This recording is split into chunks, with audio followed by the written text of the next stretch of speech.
Vamos a seguir con el tema de la insuficiencia cardíaca para darle un tratamiento especial al tratamiento de la insuficiencia cardíaca, intentando que puedan comprender que el tratamiento se va a generar a partir del conocimiento fisiopatológico.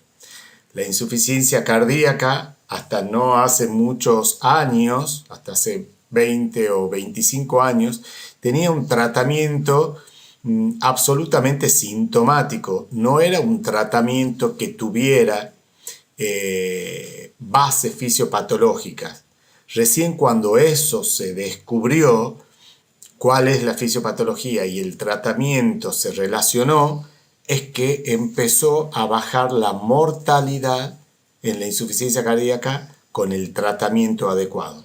Antes de eso, los tratamientos que se utilizaban eran tratamientos empíricos para tratar síntomas, pero que no habían logrado disminuir la mortalidad. Por eso es tan importante que ustedes en las próximas diapositivas puedan recordar la fisiopatología de la que hablamos en la clase anterior. En este caso vamos a ir un poco más rápido porque ustedes ya lo tienen en el video anterior inicial de insuficiencia cardíaca. Vamos a adentrarnos en este tema que en mi caso me parece, o para mí me parece muy apasionante. ¿Se acuerdan el algoritmo? Tiene insuficiencia cardíaca sí, no, es aguda, es crónica, es compensada, descompensada, izquierda, derecho, mixta, cuál es la etiología, la causa de la descompensación, siempre tratar de conocerla, si lo internamos o no internamos, si el estadio era A, B, C o D, si era con disfunción sistólica o con disfunción solamente diastólica y qué clase funcional. Ahora, en este momento, vamos a hablar exclusivamente de la insuficiencia cardíaca con disfunción sistólica. Todo lo que vamos a decir a partir de ahora tiene que ver con la insuficiencia cardíaca con fracción de eyección disminuida. La insuficiencia cardíaca con fracción de eyección conservada, o sea, solamente con disfunción diastólica, con el aumento de las presiones de fin de diástole, pero no con alteración de la fracción de eyección, ese es otro tema al que vamos a describir al final con algunas palabras. Así es que vamos a definir qué tipo de tratamiento, el tratamiento 1, 2 o 3, según la fisiopatología. Acuérdense de la hipótesis hemodinámica, que el volumen minuto cardíaco tenía relación con la precarga, con la poscarga, con la contractilidad, pero eso no explicaba la progresión de la enfermedad. Lo que explicaba la progresión de la enfermedad era la hipótesis neurohormonal, en donde el componente neuroendocrino que se generaba a partir de la disminución del volumen minuto exacerbaba el sistema simpático y el sistema renina-angiotensina-aldosterona, provocando, como se recuerdan, aumento de resistencia periférica, aumento de retención de sodio y agua, lo cual, y además de eso, estos sistemas provocaban hipertrofia, remodelación, apoptosis, y eso era lo que generaba la progresión de la enfermedad de la insuficiencia cardíaca y lo que lo llevaba al paciente a la muerte. En cambio, los péptidos natriuréticos atriales eran beneficiosos, generando natriuresis y vasodilatación. Y acuérdense que llegaba una etapa, que era la de disfunción endotelial, que era la fase inflamatoria, con producción de citoquinas, que también provocaban hipertrofia, remodelación, apoptosis, y que estaban en la etapa final de la insuficiencia cardíaca. Acá volvemos a repetir las mismas diapositivas, pero como decíamos que este sistema exacerbado era perjudicial, es un objetivo terapéutico modular hacia la baja a este sistema simpático, renina-angiotensina y aldosterona. En cambio, los péptidos natriuréticos atriales, por provocar natriodiuresis, vasodilatación, inhibición del sistema, la exacerbación o el aumento de los péptidos natriuréticos serían un objetivo deseado. Y acuérdense también que la fase final inflamatoria, con la producción de endotelín, la producción de factor de necrosis tumoral, también aumentan la progresión de la enfermedad y entonces que su bloqueo sería un objetivo deseado. Por lo cual, con estas pocas diapositivas y recordando la fisiopatología y sobre todo su comportamiento neurohormonal y su fase final inflamatoria, ya sabemos a quién buscar de exacerbar y potenciar, cuál es el sistema que buscaríamos potenciar, los péptidos natriuréticos, y a cuáles tendríamos que ver de bloquear o modular hacia la baja el sistema simpático, el sistema renina-angiotensina, la aldosterona y estos factores inflamatorios como el TNF y el endotelín. Pero esto, ¿no es cierto? Vamos a ver que lo podemos hablar, vamos a empezar con el tratamiento farmacológico. Por supuesto que después vamos a ver cuáles son los tratamientos no farmacológicos, donde va a estar incluido la dieta hiposódica y las medidas higiénico-dietéticas. Pero acá en el tratamiento farmacológico, lo que nosotros vamos a ver cuáles son las drogas a partir de las cuales nosotros hemos empezado a disminuir la mortalidad en la insuficiencia cardíaca. ¿A través de qué? De modular ese sistema neurohormonal, inhibiendo el sistema renina-angiotensina, dando antialdosterónico, inhibiendo el sistema simpático y podría ser también beneficioso, ¿no es cierto?, disminuir las endotelinas, las citoquinas y aumentar el péptido natriurético. También está incluido en el tratamiento farmacológico los diuréticos y los inotrópicos, como vamos a ir viendo. Inhibir el sistema renina-angiotensina fue el primer grupo de drogas que disminuyó la mortalidad en la insuficiencia cardíaca.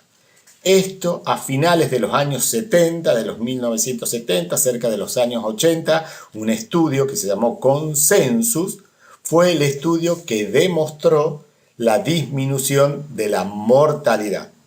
Lo que nosotros tenemos que saber es que inhibiendo este sistema, ¿sí?, vamos a prevenir el inicio de los síntomas, que tenemos que darlo en todos los grupos de pacientes con insuficiencia cardíaca en cualquier clase funcional y también, ¿no es cierto?, vamos a ver de que se da cuando hay disfunción ventricular sin síntomas.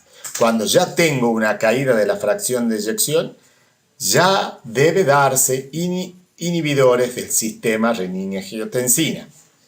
Una cosa que hay que saber es que la medicina actual está basada en la evidencia. ¿Qué es la evidencia? Con los trabajos clínicos randomizados, en donde yo tengo una hipótesis de que esta droga va a ser mejor que dar nada, o sea, que el placebo. Cuando yo hago ese estudio que me demuestra que tal droga es mejor que dar placebo, en grupos de 20.000 pacientes o de 25.000 pacientes, yo ahí recién puedo incorporarla al arsenal terapéutico. Eso es medicina basada en la evidencia. Eso es la evidencia clínica a través de los trabajos científicos multicéntricos randomizados.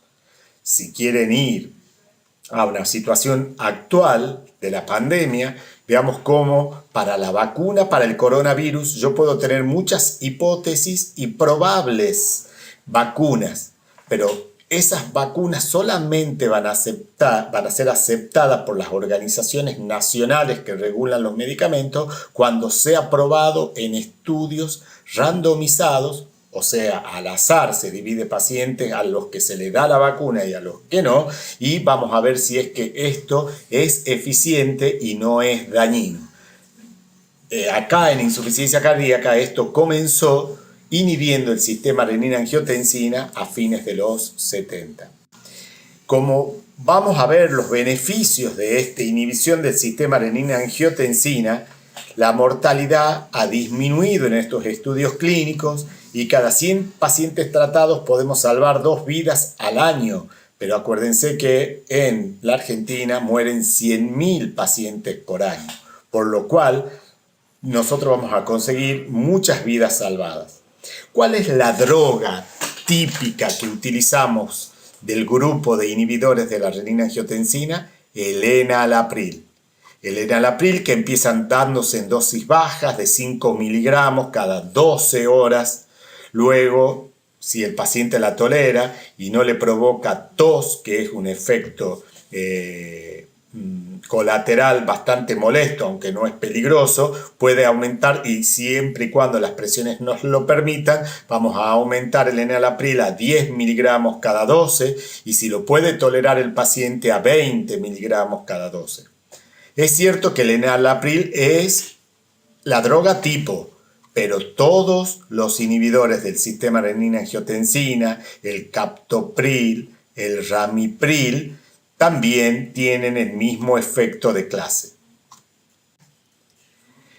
¿Qué pasa si yo, en vez de utilizar inhibidores del sistema renina-angiotensina, que disminuye, son los inhibidores, ¿no es cierto?, que disminuyen la producción de angiotensina 2, yo directamente voy a utilizar los bloqueadores de los receptores de angiotensina? Este es otro tipo de medicamento que ya no actúa en la cadena de la producción de la angiotensina 2, como lo es el enalapril y sus otras drogas, que son los priles, sino que lo que voy a bloquear es el receptor de la angiotensina 2, que provoca aumento de la resistencia periférica para redistribuir, que aumenta la actividad del simpático.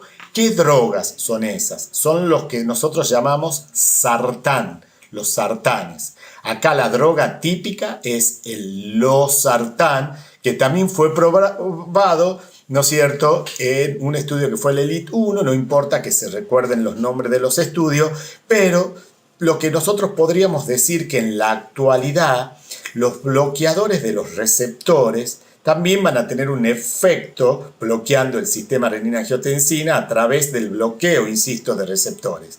Y solamente se van a utilizar cuando los enalapriles, el enalapril, el ramipril o el captopril, den efectos colaterales como la tos. O sea, solamente en los casos en que tenga efectos colaterales los inhibidores del sistema renina-angiotensina, ¿sí?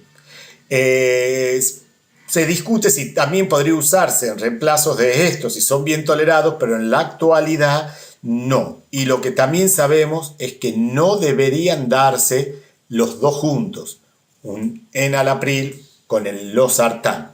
Eso nosotros en cardiología lo utilizamos muy pocos, en algunos casos los nefrólogos para buscar efectos como disminuir la albuminuria pueden asociarlo, pero en insuficiencia cardíaca utilizamos uno u otro.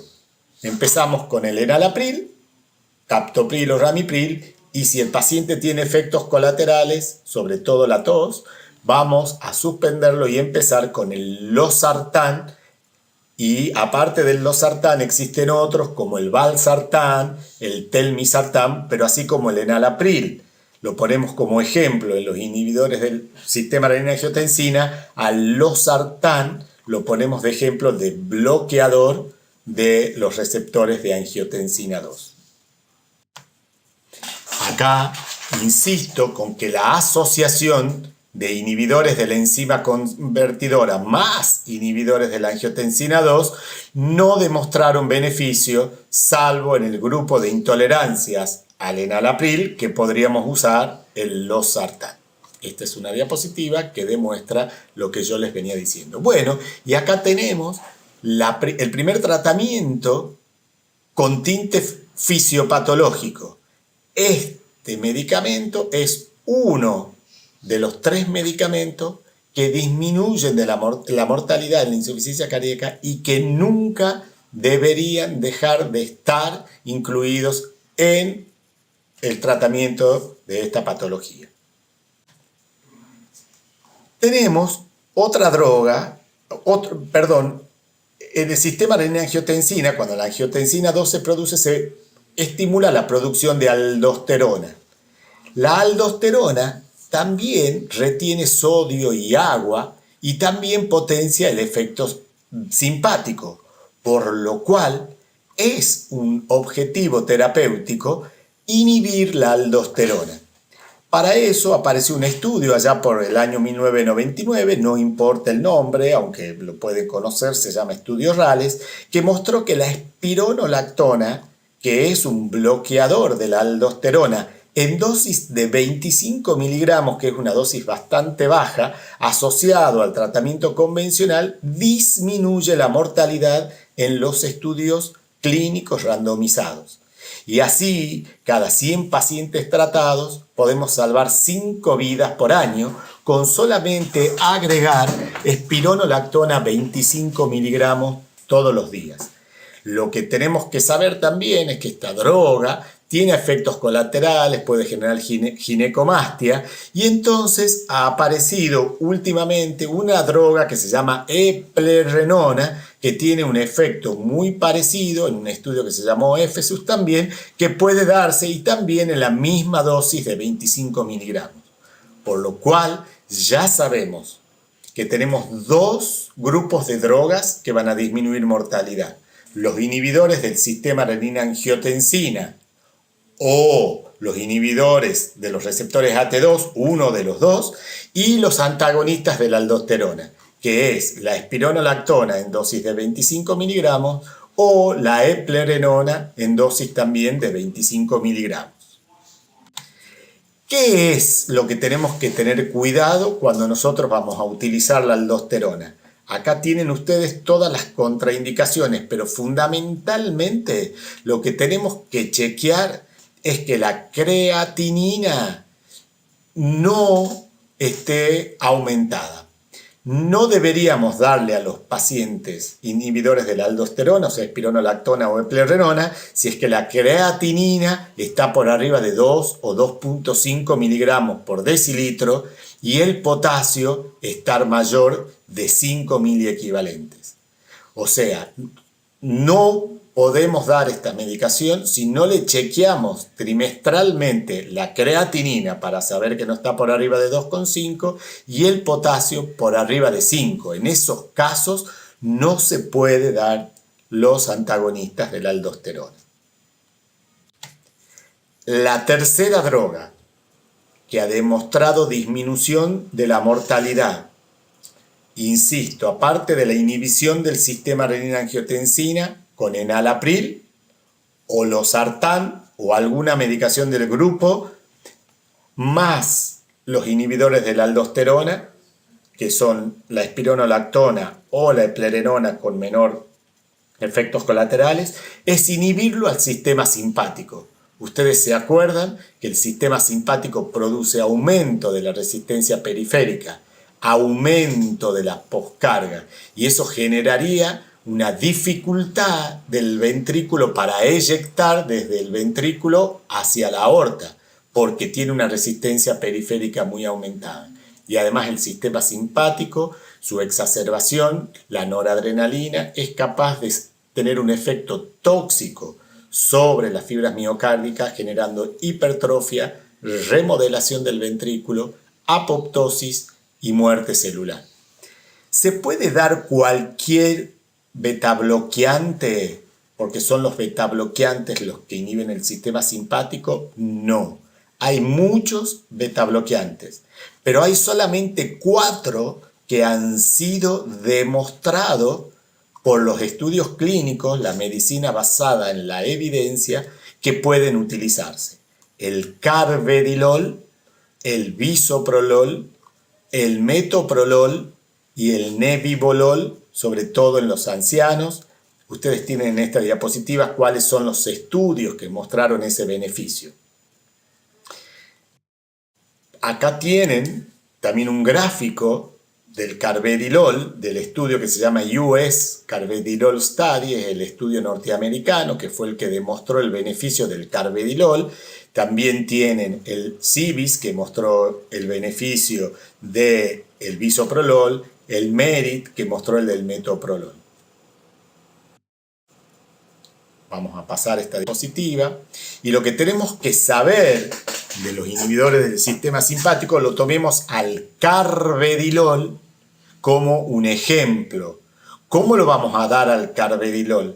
El carvedilol vamos a empezar con una dosis muy baja de 3,125 miligramos cada 12 horas. ¿Cuándo empezamos a ponerle beta bloqueante al paciente? Le vamos a empezar a poner cuando él esté compensado. Yo no puedo empezar con el beta bloqueante si el paciente está descompensado. Tengo que esperar que se compense, porque a la vez de que es beneficioso, también tenemos que saber que el beta bloqueante tiende a bajar un poquito la fracción de eyección, por lo cual puede haber una fase inicial cuando lo damos, que el paciente empeore un poco. Por eso debemos empezar con dosis muy bajas, con el paciente totalmente compensado. Y en el caso del carvedilol vamos a empezar con dosis tan bajas como 3,125 miligramos cada 12 horas. Y cada 2 semanas lo vamos a ir aumentando si el paciente está bien y está compensado.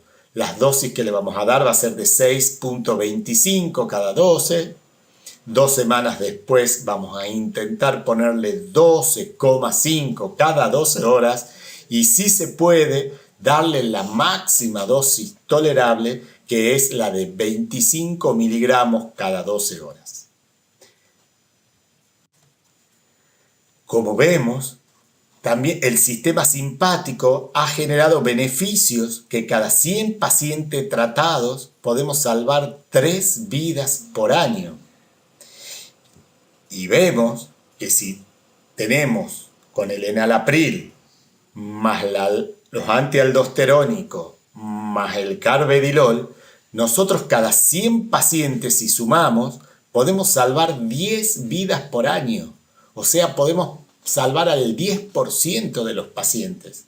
Si con estas 3 drogas nosotros somos capaces de bajar la mortalidad un 10% en total, en vez de morir 100.000 personas por año en la Argentina, como yo les mostraba, van a morir 90.000. Se van a salvar 10.000 vidas por año en nuestro país si los pacientes con insuficiencia cardíaca están tomando estos 3 grupos de fármacos. Bueno, acá tenemos los péptidos natriuréticos. Así como hemos dicho que teníamos que modular para abajo al sistema simpático, al sistema renina-angiotensina, a la aldosterona, con esos 3 medicamentos que nosotros lo hacemos y bajamos mortalidad, suponemos que el péptido natriurético atrial, cuando uno logra elevarlo, potenciarlo, equilibrarlo hacia arriba, tendríamos efectos beneficiosos porque provoca vasodilatación y natriuresis. Se buscó el medicamento que generara una disminución de la mortalidad, ¿sí? Acá tenemos cómo actúan los péptidos natriuréticos y se probaron con algunas drogas, pero no se encontraba el medicamento adecuado. Se probó con el neseritide y con algunas otras drogas, pero no se lograba una disminución de la mortalidad cuando uno hacía los estudios de investigación clínica. Pero hace 3 años salió un medicamento que se llama sacubitril, que sí demostró una disminución de la mortalidad cuando se lo comparaba incluso con el enalapril. Por lo cual, uno podría decir que el sacubitril debería ser un medicamento que podría suplantarlo al enalapril. Por ahora, se lo utiliza en ciertas situaciones, solamente lo utilizan los especialistas en cardiología y es un medicamento que por ahora es muy oneroso, es muy caro, por lo cual se lo utilizan para algunas circunstancias. ¿Y qué es lo que hace el sacubitril? Va a tener el efecto de inhibidor del receptor de angiotensina 2, como si fuera el valsartán, un sartán, pero además inhibe a la enzima que lo destruye y lo degrada al BNP. al inhibir a esa enzima que degrada el BNP va a aumentar. Y esa es la acción que tiene el sacubitril, que se da en dosis de 100 miligramos cada 12 horas. Es la primera droga que salió en el capítulo de péptidos natriuréticos que aumenta la sobrevida, o sea que disminuye la mortalidad. Y esto, lo muy interesante, es que demuestra que cuando uno conoce lo que pasa fisiopatológicamente, uno ya sabe qué es lo que puede ir a tratar y va a encontrar efectos beneficiosos en los trabajos clínicos, y por eso se van incorporando a la farmacología de la insuficiencia cardíaca. Hemos dicho también que si yo en la fase final, cuando ya está la fase inflamatoria, pudiera inhibir las citoquinas inflamatorias como el factor de necrosis tumoral o las interleuquinas, yo podría también mejorar la sobrevida, porque esto es un efecto tóxico sobre el músculo cardíaco que hace que la enfermedad progrese y provoque mayor mortalidad. En este caso, las drogas que se han presentado, que se han estudiado, el Bosentan y otras, no han logrado en los estudios clínicos disminuir la mortalidad, a pesar que fisiopatológicamente fuera un efecto deseado. Todavía no hemos encontrado seguramente las drogas que en la investigación clínica nos demuestren. Por lo cual, perdonen que insista, pero es muy importante en la insuficiencia cardíaca, siempre un enalapril o un sartán, siempre un antialdosterónico, por favor cuidando la creatinina y el potasio, y siempre un beta bloqueante. Y en la actualidad y en un futuro muy próximo, seguramente el sacubitril también será incorporado de manera más amplia. Cuando demos el sacubitril, tendremos que sacar el enalapril, porque en realidad tiene también un efecto de inhibidor de la angiotensina 2 por ese efecto valsartán que tiene, aparte de destruir la enzima que degrada el BNP. Todavía no hemos conseguido eso con las antiendotelinas.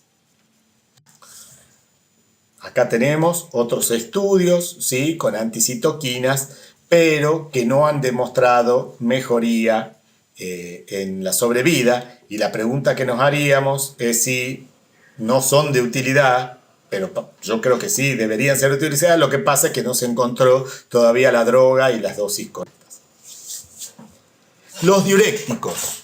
Este es un grupo de drogas que es necesario, pero que no disminuye la mortalidad. Para nada. Los diuréticos tienen efectos adversos. Como yo lo hago orinar al paciente y provoco natriuresis y disminución del potasio también al orinar, bajar el potasio en pacientes con insuficiencia cardíaca provoca más arritmias. Y si yo le doy tanto diurético que le bajo el volumen minuto porque le bajo mucho la volemia, lo único que voy a hacer es aumentar la actividad simpática por el sistema renina-angiotensina, o sea, un efecto indeseable que yo voy a generar. Por lo cual, lo que hoy sabemos es que el diurético debería utilizarse en la menor dosis que lo mantenga al paciente asintomático.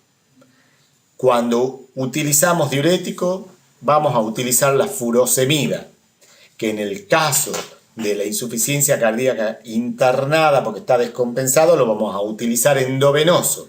Y en los casos de los pacientes que van a tener su tratamiento crónico, lo vamos a utilizar en vía oral. En vía oral lo vamos a utilizar en dosis de 20 a 40 miligramos cada 8 horas o cada 6 horas, tratando siempre, por favor, la menor dosis que al paciente lo mantenga sin disnea, sin edemas. Hemos hablado de los inotrópicos, o sea, de la medicación que genera aumento de la contractilidad. Y acá aparece la droga que es la más vieja utilizada, que es la digoxina, que es el digital. Esta droga se utilizó durante muchísimos años para generar aumento de la contractilidad. Pero en ningún lugar me dijeron a mí, en la fisiopatología, que hacer eso me va a disminuir la mortalidad. No está dentro de la medicación que fisiopatológicamente me vaya a afectar o actuar sobre ese sistema neuroendocrino que me provoca mayor mortalidad. Por eso cuando se lo estudió al digital en estudios clínicos randomizados, como este estudio que están viendo acá, que se llama DIC, lo que mostró el digital es que no disminuyó la mortalidad, como sí lo hace el inhibidor del sistema renina-angiotensina, de la aldosterona y el beta-bloqueante. No, disminuye las internaciones por insuficiencia cardíaca, pero tiene un efecto neutro sobre la mortalidad. Hoy por hoy el digital se da sobre todo cuando el paciente tiene insuficiencia cardíaca y está asociado a una arritmia que es la fibrilación auricular, para disminuir la frecuencia de esta arritmia que suele hacer que el paciente tenga frecuencias cardíacas muy elevadas. Cuando decido dar digital tengo que tener mucho cuidado con la función renal del paciente porque puedo provocar intoxicación digitálica. Eso lo van a ver en farmacología. Y lo que se hace cuando se da el digital, su dosis, en una época se daba una carga de digital y después se quedaba con una dosis de 0,25 miligramos. Actualmente no se hace esa carga, se da directamente 0,25 miligramos una vez por día en ayunas, y si el paciente tiene buena función renal al cabo de 7 días, ya está digitalizado, ya tiene la cantidad de digital que debe tener en el organismo para empezar a actuar. Y se sigue con la dosis de 0,25 una vez por día, que es lo que es capaz de eliminar el riñón diariamente. Si el paciente tuviera insuficiencia renal, la dosis se disminuye a la mitad, 0,125 miligramos por día, o si no se da, es 0,25 día por medio. Acá estamos mostrando el estudio de la digoxina, que no mostró disminución de la mortalidad. Y vamos a continuar con el tratamiento no farmacológico. Perdón que vuelva un poquito atrás, recordar inhibidores del sistema renina-angiotensina o receptores de la AT2, inhibidores de la aldosterona, inhibidores del sistema simpático, el sacubitril, que va a provocar mejoría en la sobrevida por exacerbar la acción del péptido natriurético, el diurético en la dosis mínima que lo mantenga el paciente asintomático, y el digital, sobre todo en los pacientes con insuficiencia cardíaca más fibrilación auricular, en las dosis que hemos establecido en las diapositivas previas. En cuanto al tratamiento no farmacológico, es importante la dieta hiposódica. 1 a 2 gramos por día, no más de eso, de agregarle a las comidas. Pero acá hay que tener cuidado, si el paciente no le pone sal a la comida, pero se come una comida con mucha sal, como por ejemplo un embutido, evidentemente no va a estar haciendo dieta hiposódica. La otra cosa que hay que tener en cuenta es dieta sin nada de sal. Y en ese caso yo le diría que el problema sería que voy a provocar una disminución de la volemia, y esa disminución de la volemia va a provocar aumento del sistema simpático, del sistema renina-angiotensina, por lo cual no es que nada de sal, es hiposódica, 1 a 2 gramos por día. El entrenamiento, ¿esto qué quiere decir? Los pacientes que están internados tienen que estar, por supuesto, internados y en reposo, pero cuando el paciente ya esté totalmente asintomático, se lo puede poner en un plan de entrenamiento, como ya lo vamos a ver. La resincronización ventricular y el cardiodefibrilador es tratamiento eléctrico, que también lo vamos a ver, Y en el caso de la cirugía, también vamos a ver cómo hay que ir a tratar las patologías que pueda tener el paciente que sean de necesidad quirúrgica, como hacer bypass con revascularización coronaria o cambiar alguna válvula que esté enferma. Con respecto al entrenamiento, cuando el paciente está compensado, lo que vamos a hacer es ponerlo en un plan de entrenamiento. No nos conviene que el paciente no haga absolutamente ninguna actividad física, porque se ha demostrado que cuando nosotros los entrenamos con grupos expertos para gimnasios, con cardiólogos especializados en insuficiencia cardíaca, van a generar una mejoría en la calidad de vida. Todavía no está demostrado, aunque hay unos primeros estudios que nos demuestran que entrenarlo al paciente, haciéndolo hacer actividad física controlada, puede disminuir la mortalidad. Ya le hemos dado al paciente dieta hiposódica, ya al paciente lo hemos entrenado, lo hemos mandado al gimnasio para entrenarlo y le hemos dado toda la medicación que hemos quedado médicamente. Todos los que disminuyen la mortalidad, los diuréticos, el digital, según las indicaciones que hemos hablado. Pero resulta que el paciente continúa con insuficiencia cardíaca o con síntomas a pesar del tratamiento médico. Y resulta que nosotros vemos que el paciente tiene una fracción de eyección por debajo del 30%. Para ese grupo de pacientes que tienen síntomas a pesar del tratamiento médico, que tienen fracción de eyección por debajo del 30% y que tienen un QRS en el electrocardiograma, sobre todo un bloqueo completo de la rama izquierda, esos pacientes se van a beneficiar, acá están los estudios que demuestran esto, con poner un marcapaso que genera una contractilidad sincronizada. ¿Eso qué quiere decir? Cuando yo tengo un bloqueo de rama izquierda en el electro, el septum interventricular se contrae de manera inadecuada. Entonces yo puedo poner un marcapaso que haga que ese septum interventricular se empiece a contraer de una manera más normal.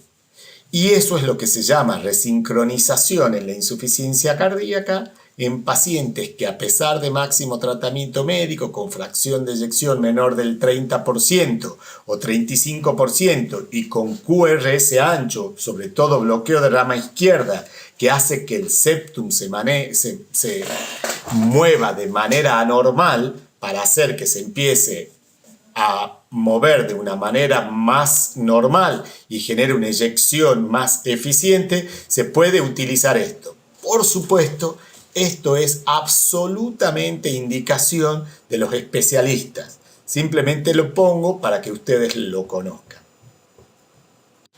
El otro tratamiento eléctrico que es muy importante es el cardiodefibrilador en la insuficiencia cardíaca. Nosotros sabemos que los pacientes con insuficiencia cardíaca van a morir de dos maneras. Aquellos que tienen fracción de eyección muy baja puede hacer que esa enfermedad progrese hasta que lo lleve al paro cardíaco, fibrilación ventricular y paro cardíaco.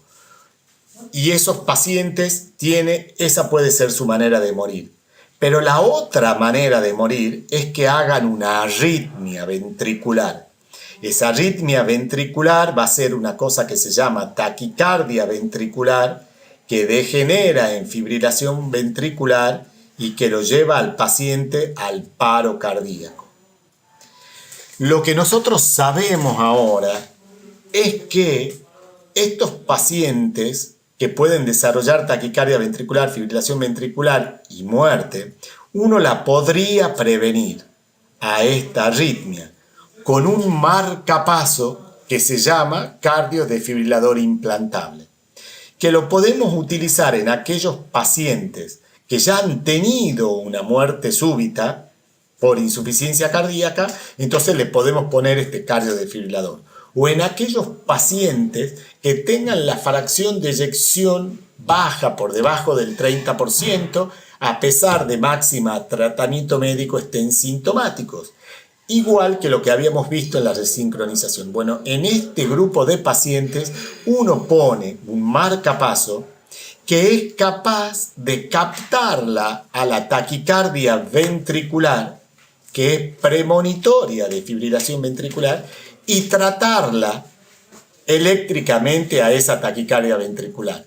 Y si no lo logra hacer y desencadena en fibrilación ventricular, lo que va a hacer el marcapaso cardiodefibrilador es hacer un choque eléctrico, como si el paciente estaría en una unidad coronaria. Y eso lo sacaría de la fibrilación ventricular y le evitaría la muerte. Este cardiodefibrilador, sí, que en una época era muy difícil de ponerlo porque los costos eran muy grandes y demás, en la actualidad se pone en muchísimos pacientes. ¿En quiénes? En los que han hecho ya una muerte súbita, y eso se llama prevención secundaria, o en aquellos pacientes que tienen insuficiencia cardíaca, que tienen fracción de eyección por debajo del 30% y que están sintomáticos a pesar del tratamiento médico.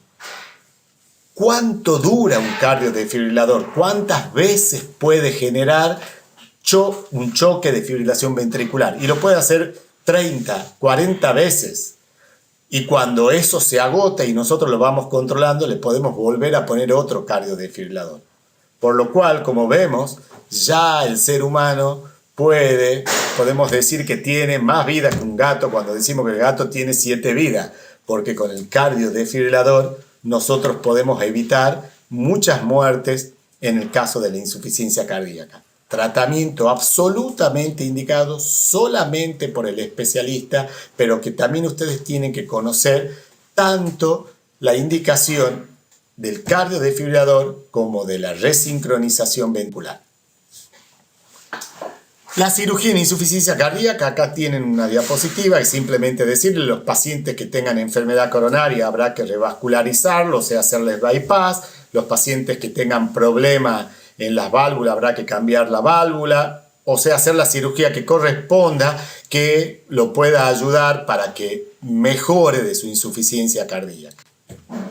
¿Y a quién trasplantaríamos? Porque el trasplante cardíaco queda como una posibilidad. Hasta hace poco hacíamos en Tucumán trasplante cardíaco, ahora en la actualidad, por una cuestión de costos y demás, ha quedado limitado más para algunos centros en la Argentina. Lo vamos a hacer en pacientes con enfermedad cardíaca terminal, en el caso de la insuficiencia cardíaca, que tenga inaceptable pronóstico de vida, o sea que ¿se acuerdan cuando lo hablábamos en la clase de clínica, en clase 3-4, o sea que tenga un 30% de mortalidad, que no tenga otra posibilidad de tratarse? Por ejemplo, si se le puede hacer bypass, primero vamos a probar con los bypass, y en ese caso, si uno ya ha agotado toda la medicación, ha hecho el tratamiento eléctrico, ha hecho el tratamiento quirúrgico que se pudiera hacer, si a pesar de eso el paciente está en clase funcional 3-4, a pesar de máximo tratamiento médico y con internaciones repetidas, se pondrá en lista de espera y ya existe una serie de contraindicaciones, pero eso es más también del especialista, se podrá llegar a el trasplante cardíaco. Hay que corregir otras situaciones, por ejemplo, cuando el paciente tiene insuficiencia cardíaca y fibrilación auricular, acordarse en esos casos que esos pacientes tienen que estar anticoagulados, porque si no, la posibilidad de que generan fenómenos embólicos es muy alta. Insuficiencia cardíaca con fibrilación auricular, recordar que hay que anticoagularlos. Corregir la anemia, porque estos pacientes pueden tener un peor pronóstico mientras estén anémicos. Y el otro tema es la multidisciplinariedad. ¿Esto qué quiere decir? Simplemente que el paciente con insuficiencia cardíaca en sus etapas muy avanzadas, con muy malos pronósticos y demás, deberían ser tratados por un grupo de médicos, ¿sí?